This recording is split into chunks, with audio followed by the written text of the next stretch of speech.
The wind whispered through the skeletal trees, their bare branches clawing at the gray sky.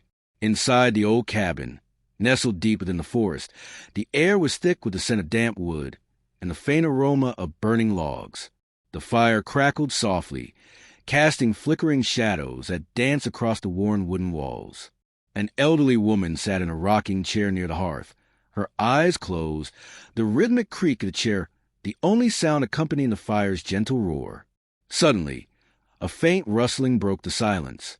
The woman opened her eyes, the creases on her face deepening as she listened intently. The sound grew louder, more frantic, a scratching, a desperate scrabbling at the door. She rose slowly, her joints protesting, and approached the entrance. With a cautious hand, she unlatched the door and opened it just enough to peer outside. There on the porch lay a small bobcat, its fur matted and soaked, its body trembling with exhaustion and fear. Its eyes met hers, wide and pleading, a silent cry for help. The woman hesitated, memories of loss and solitude flashing through her mind. But compassion overruled caution. She opened the door wider, stepping aside to allow the creature entry. The bobcat hesitated, its instincts warring with its desperation. Then, slowly, it crossed the threshold, collapsing just inside the doorway. The woman closed the door gently behind it, sealing out the cold and the darkness. She fetched a blanket, wrapping it around the shivering animal, and placed a bowl of water nearby. The bobcat's eyes never left hers, a silent understanding passing between them. As the fire warmed the room, the bobcat's trembling subsided.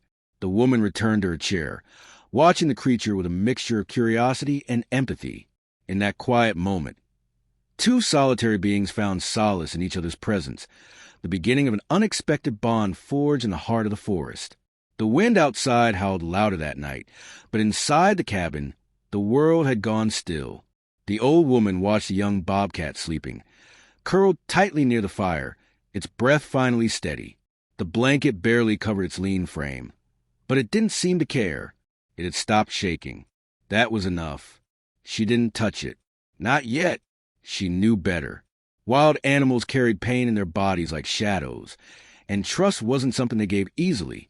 She just sat in her chair, hands wrapped around a mug of now-cold tea, staring into the flames. The silence between them wasn't empty. It was full of questions neither of them could ask. Morning crept in slowly, through windows fog of the night's cold. Light filtered across the wooden floor, brushing past the bobcat's fur, revealing the scratches along its legs, the dried blood near its side. It had been in a fight, or worse, abandoned, but she didn't ask. She just rose quietly and placed a shallow bowl with soft pieces of soaked bread and ground meat near the fireplace. Then she waited. The bobcat opened one eye, blinked slowly, and sniffed the air. Its muscles tensed as it noticed her standing there. But she didn't move. She simply backed away, returned to her chair, and turned her gaze to the window. After a long pause, it crawled toward the bowl, dragging one back leg slightly, and began to eat. That was the first time it accepted something from her. No hissing, no growling, just hunger and permission. For the next few days, she said nothing. She didn't even try to name it. She fed it. She gave it space. When it hid under the wooden table during the sound of thunder, she didn't call to it. She simply left a blanket beneath the legs and placed a piece of chicken nearby. When it limped into the shadowed corner of the kitchen and refused to come out, she didn't coax it. She just swept the floor, humming quietly to herself, pretending not to notice. And each day, it crept a little closer. There was something about the woman the bobcat didn't fear. Maybe it was the way she moved, slow, unthreatening, or the way her voice, when she finally spoke, came out in a low, cracked whisper like leaves scraping along stone.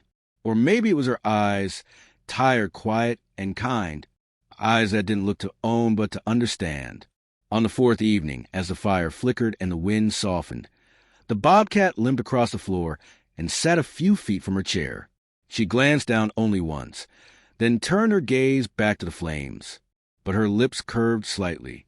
It wasn't a smile, not quite, but it was the first change in her face since it had arrived. And from that night on, it stayed close. She began to notice its patterns. It didn't like the sound of bells. It froze when the wind slammed the shutters. It refused to go near the hallway that led to the back bedroom. And sometimes late at night, it would stand at the window and stare out, its ears twitching, as if listening for something only it could hear. She never interrupted. She didn't know if the bobcat would stay. Wild things never really did. But for now, in this space between grief and survival, they were both here. Some mornings, she'd leave the back door slightly open, watching to see if it would run. But it never did. It would sniff the threshold, stare into the trees, and then turn back and curl near the hearth. Maybe it knew what she did, that sometimes even wild hearts want walls around them.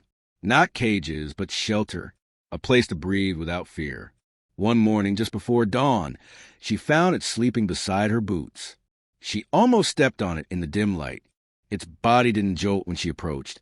It just opened its eyes and looked up at her. And for the first time, she bent down slowly and extended a trembling hand. The bobcat didn't pull away. She let her fingers hover, uncertain, then gently brushed the fur behind its ear. It was warm, coarse but soft underneath. A scar ran across its neck, old and pale. She didn't ask how it got there. She just whispered, "You've seen things, haven't you?" The bobcat blinked once, then laid its head back down. It was the first time she had spoken to anyone in days. The forest around them remained unchanged. Crows cried from high above. The sky wore its gray like a blanket. But something inside the cabin had shifted. Now, when she moved, it watched her, not like prey, but like someone worth noticing. When she lit the fire, it came closer. When she placed food, it waited instead of pouncing. And when she sat back down in her chair, it followed her with its eyes until both of them drifted quietly to sleep. The past still lived in the walls. The photos, the faded letters, the untouched room down the hall. They reminded her of all she had lost. But now, when she passed by them, her eyes no longer stayed. They moved forward to the living room, to the fire, to the creature now curled up at the foot of her chair. She didn't know if this would last. But for the first time in years, the cabin didn't feel so hollow. Not entirely. It had been nearly 2 weeks since the bobcat appeared at her door, broken and silent. In that time, the forest outside had grown colder, the trees more bare.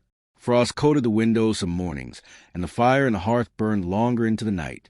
But inside the cabin, a fragile rhythm had taken shape. She no longer waited for it to run. Every morning, she would rise with a gray light, make a pot of tea, and place a bowl near the fireplace. The bobcat would appear from the shadowed edges of the room, eyes still cautious but no longer afraid. It moved stiffly, favoring its back leg, but it moved with more strength than before. The limp had lessened. The trembling had stopped. She started talking to it, not in conversation, but in passing thoughts.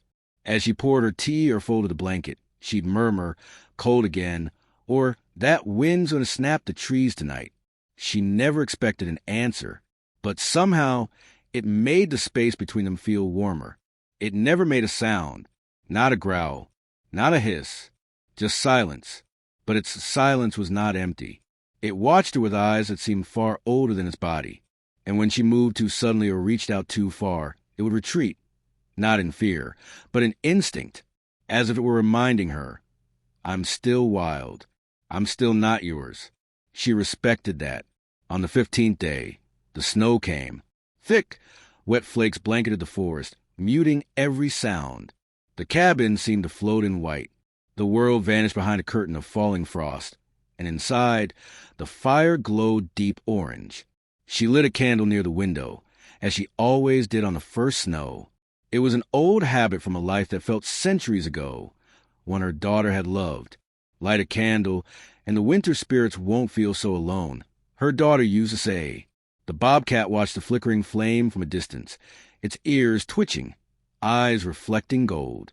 It didn't approach, but it didn't turn away either. Later that night, as the woman added logs of fire, she caught it watching her more closely than usual, not with fear, with awareness. When she turned her back to return the iron poker to the stand, a soft sound, barely more than a breath, came from behind her. She paused, heart stilled, and slowly turned. The bobcat was standing just behind her, inches away. It didn't move, its head tilted slightly, eyes locked with hers. And then it touched its nose to the hem of her coat. Not a pounce, not a play, a gesture. Her throat tightened. She didn't speak. She didn't move. She just stood there, letting the warmth of that tiny, wordless act settle over her like the falling snow outside. From that night forward, something changed. It began sleeping closer, sometimes at the foot of her chair, sometimes near the corner of her bed, just out of reach. It followed her as she moved through the cabin, stopping when she stopped, watching as she opened cupboards or stirred soup. And once, as she coughed hard near the stove, the bobcat leapt up from its spot and came to her side, its ears pulled back, body low, as if unsure whether to protect or flee. She had smiled through the pain in her chest. "You worry too much," she whispered, breathless. "But thank you." That was the first time she called it something. Not a name, exactly, but a word of gratitude, a note in the quiet music that was now their life. Outside, the snow piled high. The roads to town were closed. She didn't mind. She had enough to eat, wood for fire, and something else she hadn't had in years. Company. But then came the noise. It was faint at first, just a strange sound beyond the trees. A distant, echoing crunch of boots against frozen leaves. She didn't expect anyone. She hadn't seen another soul in months. The bobcat was the first to react. It rose sharply from the rug, ears forward, muscles taut. Its entire body had shifted, no longer cautious, but alert. She followed its gaze to the window, out past the snow-covered porch. Beyond the trees swaying in the wind, a figure was moving, human, slowly, struggling against the drifts, and not coming toward the cabin, but stumbling blindly as if lost. The woman's heart raced. She hadn't spoken to another person in years, and yet her instincts overrode hesitation. She wrapped herself in her shawl, lit a lantern, and stepped out into the cold, the bobcat at her heels. They reached the edge of the woods together, where the figure collapsed into the snow. A man, young, maybe in his 20s, barely conscious. His lips were blue, his coat torn. Lost, frozen, nearly gone. She didn't think. She acted, with the strength of someone who had carried grief for decades. She pulled him up, leaned him against her shoulder, and dragged him back toward the cabin. The bobcat trotted beside them, silent, never once leaving her side. They got him inside, stripped his wet coat, covered him in blankets. She lit every candle, stoked the fire to its peak, and pressed warm cloths to his face. The bobcat stayed back at first, but it didn't run. It watched, and when the man opened his eyes, confused and half-conscious, he saw it too, those golden eyes across the room, calm, still, almost protective. He passed out soon after. The woman sat at the edge of the bed, breathless, staring at the fire, and for the first time since her daughter's death, she felt something she didn't expect. Purpose, not in rescuing the man, but in being witnessed, in being seen by both of them. The bobcat curled near the door, its eyes never leaving her. Outside, the storm howled on, but inside, something warmer stirred. Not quite safety, but connection, and that, in a life of solitude, was more than enough. The storm didn't let up for days. Snowfall came in waves, stacking high against the cabin walls, burying the porch steps, sealing the world outside in a cold, white silence. Inside, the fire never went out. The old woman stayed near it, checking on the man who lay unconscious in the bed she hadn't used in years. She didn't know who he was. He carried no ID, just a torn rucksack, a flask of frozen water, and a folded paper map with damp edges. But it didn't matter. He was alive. That was enough. For now, she tended to him carefully, her hands shaking more from age than nerves. She crushed herbs in warm water, wiped his face, placed soup to his lips. He stirred sometimes, murmuring broken words she couldn't understand. Names, maybe, places, or ghosts from wherever he came. The bobcat watched everything. It sat near the bedroom doorway for hours at a time, eyes locked on the man, unmoving, not aggressive, just alert. There was something different in its posture now, Less fear, more instinct. Like it knew something she didn't. Like it didn't trust him yet. On the third day, the man awoke. He blinked up at the wooden ceiling, confused. When he tried to sit, he winced in pain and collapsed again. The woman was already by his side, bowl in hand. She didn't ask questions, just said softly, "Drink this," and helped him sip from a spoon. His eyes moved the room, to the fire, to the wooden beams above. And then they landed on the bobcat, still perched in the shadows, watching. He froze. "Is that?"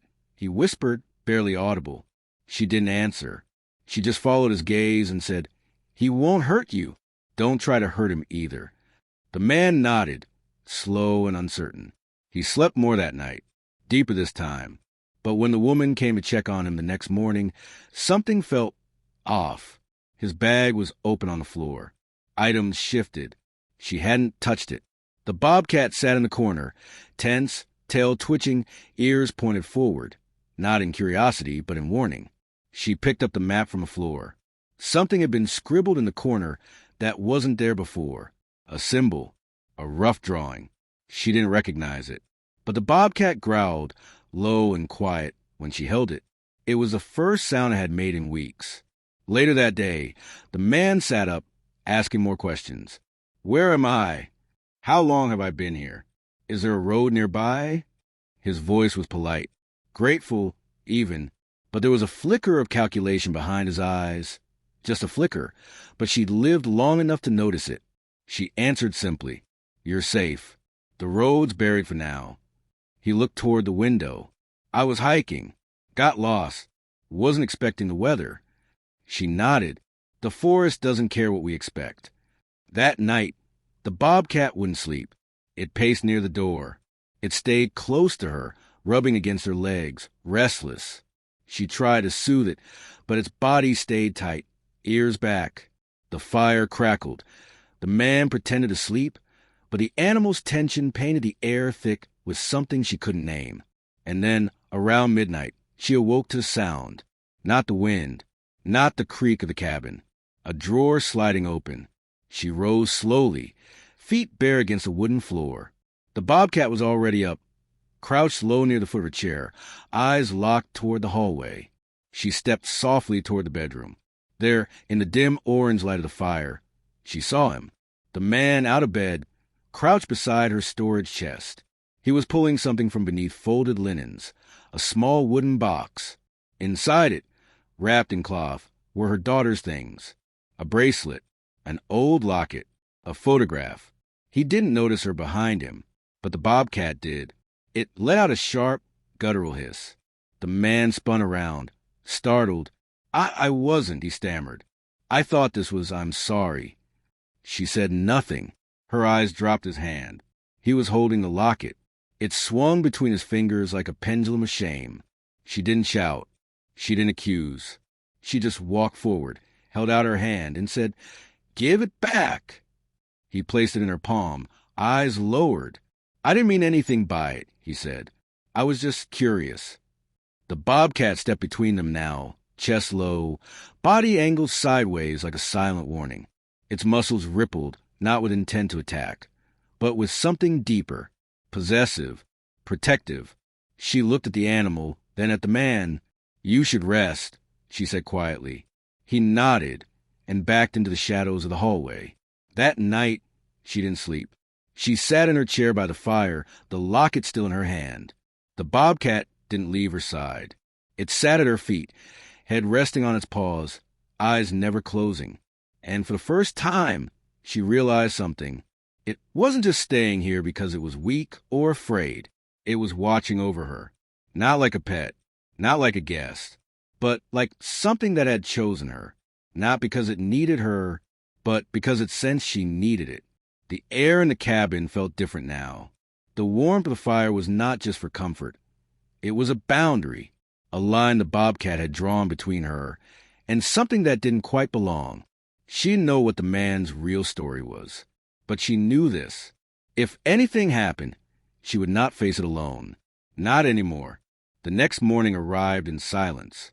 No birdsong, no wind, just a thick white fog wrapping the cabin in a cold hush. The snow had hardened overnight, leaving crisp ice that cracked beneath even the lightest steps. Inside, the fire had burned low, and the air had turned colder, sharper, like something waiting. She stirred quietly from her chair, where she dozed off with the locket still in her hand. The bobcat remained near her feet, still and watchful, its ears twitching at the faintest sound. Its body hadn't relaxed all night. She could feel it, too. Something was different. The man didn't emerge from the bedroom. She waited, boiled water, stirred the embers back to life. Still no sound. She stepped toward the hall, the wooden floor creaking beneath her. The bobcat followed, low and slow, its movements precise.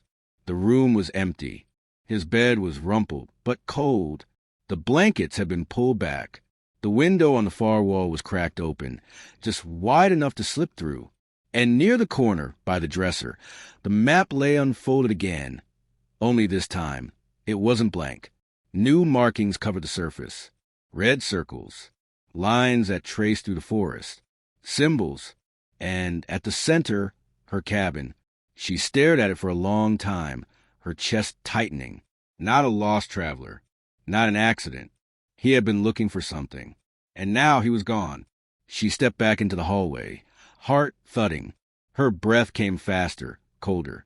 But before she could speak, the bobcat hissed, not at her, at the door. She turned. There, outside the window, barely visible through the fog, stood the man.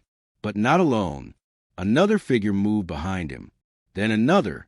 3 men, maybe 4. Their outlines were vague. Coats heavy, movement slow. But there was no question now. This was not chance. This was planned. She backed away instinctively. The bobcat stood between her and the door, its entire body arched and silent. It didn't growl. It didn't move. It just stood, ready, as if it had been preparing for this since the moment it entered her home. She moved toward the old wood stove, where she kept a worn emergency flare, buried beneath towels and salt. Her fingers fumbled with the cap. It hadn't been lit in years. Outside, the crunch of snow neared the porch. The bobcat growled low now, its voice deeper, almost foreign in the small room, a sound of primal instinct, not rage but warning. Then, wood creaked. Someone was stepping onto the porch. She lit the flare. A sharp hiss, a burst of red light. The bobcat didn't flinch. She moved to the front window, held the flare high, and without thinking, threw it toward the trees.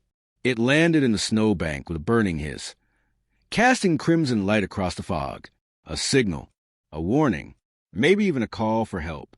She didn't know, but it scattered the men. They darted back, disappearing into the woods like shadows. Only the man who'd stayed with her remained at the edge of the trees, staring at the cabin. His face was half-lit, expression unreadable. He didn't speak. He just turned and vanished into the white. For a long time, the bobcat remained rigid, guarding the door. Its body trembled slightly, not with fear, but readiness. And she sat back down slowly in her chair, her heart racing, hands shaking.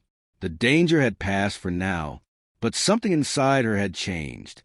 She looked at the bobcat, still wild, still unreadable, and for the first time in years, tears welled in her eyes, not just from fear, not just from relief, but from realization. She had spent so long believing she was done with life, that the world had moved on without her, that no one would come, no one would knock, and if they did, it would be too late. But she was wrong. This creature had chosen her, protected her, warned her, not because she fed it, but because it knew, because something in her grief, her silence, her sorrow, had spoken the same language as its wounds. She knelt beside it slowly, and for the first time rested her forehead gently against its fur. It didn't move. And for the first time since her daughter died, she cried. Not for the past, not for what was lost, but for what she had just nearly lost again. That night, the cabin was quieter than usual. The wind returned, brushing against the windows. The fire burned low, and the bobcat sat in the center of the room, like a guardian. It didn't return to its place near the hearth. It stayed in front of the door, facing it, as if daring anything else to try. And she knew then, without words, without doubt, that the bobcat would not leave. Not tonight. Not tomorrow. Maybe not ever. Because in a world where survival was everything, something had bloomed that neither of them expected. Loyalty. And it wasn't human. It wasn't tamed. It was real. And it was enough. The storm passed by morning. The forest was blanketed in stillness. Not just quiet, but peace. A kind of deep, white silence that pressed against the windows like a whisper. You're safe now. The woman stood at the door, her shawl wrapped tightly around her shoulders. The bobcat sat beside her, not touching, but near enough that she could feel its warmth. Together, they watched the pale sun stretch across the trees, turning the snow into glitter. The flare had burned out hours ago, its red shell now buried beneath fresh powder. The men hadn't returned. No footprints remained. Just the distant hush of a world exhaling. She didn't speak. Neither did the bobcat. There was nothing left to say. She turned from the door and began her morning, slowly, carefully. Tea on the stove, bread toasted above the fire, a bowl for the bobcat, which it now approached without hesitation. It no longer limped. Its fur had filled out again. The wounds had faded. So had hers. There were still ghosts in the cabin, shadows in picture frames, memories in the wood grain. But they didn't haunt her now. They waited quietly, like the bobcat had once waited, uncertain, afraid, but willing. That afternoon, as the light grew golden through the trees, the woman took something from the shelf, a small box. Inside it, her daughter's old scarf, a soft knit of faded blue. She had kept it all these years, untouched. She knelt beside the bobcat, wrapped the scarf gently around its neck, not to tame it, but to honor it. It blinked slowly at her, then laid its head softly against her knee. And in that simple act, something passed between them. Not ownership, not command, recognition. Later that evening, as the fire crackled low, the bobcat rose and walked to the front door. It looked back once, and she understood. She opened it. No leash, no call, no fear. It stepped out onto the porch, paused at the edge, and turned toward the trees. Then it stopped. The wind tugged softly at the scarf around its neck, and in the fading light, it turned its head and looked back at her. Not once, but twice. She stepped forward barefoot and stood silently in the doorway, arms crossed against the cold, her eyes locked with the creature that had once trembled in her home. She smiled, not with joy, but with something deeper, pride, gratitude, and love. The bobcat vanished into the woods, not in flight, not in fear, but in freedom. She remained there long after it was gone, listening to the rustle of branches and the rhythm of her own breath. The cabin no longer felt like a cage. It felt like a heartbeat. In the weeks that followed, she returned to her rhythms. The fire, the tea, the silence. But everything was different now. The fear was gone. The hollowness had eased. And every so often at dusk, she would leave the door ajar, just in case. Sometimes she'd find paw prints in the snow, soft and fresh, leading the porch and away again. Sometimes she thought she saw a shape in the trees, golden eyes watching from the dark. She never called out. She didn't need to, because what they had wasn't about presence or possession. It was about what was left behind in absence. Trust, loyalty, memory. And on the coldest nights, when the wind howled and the stars trembled behind clouds, she would sit by the fire and close her eyes, and remember the sound of soft paws across her floor, the quiet breath beside her chair, and the feeling that, even in the deepest silence, she had not been alone. Not then, not ever. And that was the moment that touched every heart who heard her story.